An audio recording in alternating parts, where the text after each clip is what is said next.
Halo, Assalamualaikum warahmatullahi wabarakatuh. Nama saya Nandika Prenandani dari kelas 12 TL4.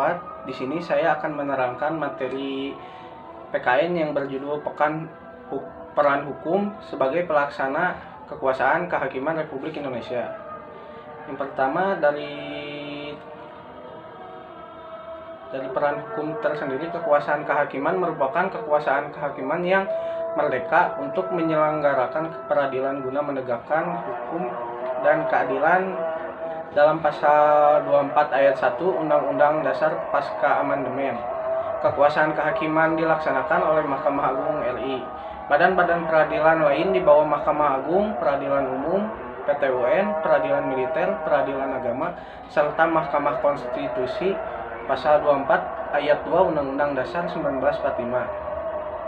Penyelenggaraan kekuasaan kehakiman tersebut diserahkan kepada badan-badan peradilan umum, peradilan agama, peradilan militer, dan Mahkamah Agung sebagai peradilan tertinggi dengan tugas pokok untuk menerima, memeriksa, dan mengadili serta menyelesaikan setiap perkara yang diajukan kepadanya. Pasal 2 ayat 1 JO, pasal 10 ayat 1 dan ayat 2.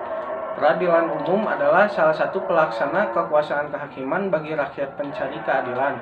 Pada umumnya, pasal 2 UU No. 2 tahun 1984, pengadilan negeri bertugas untuk berwenang memeriksa, mengadili, memutuskan, dan menyelesaikan perkara pidana dan perkara perdata di tingkat pertama. Pasal 50 UU No. 2 tahun 1986.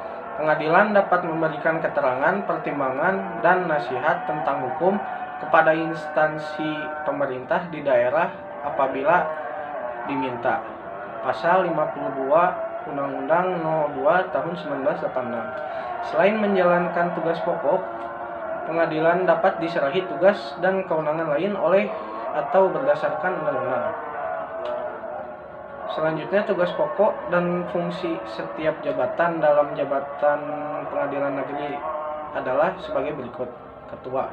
Tugas pokok mengendalikan menyelenggarakan pelaksanaan wewenang institusi pengadilan, yaitu menerima, memeriksa, dan mengadili perkara yang diajukan di pengadilan.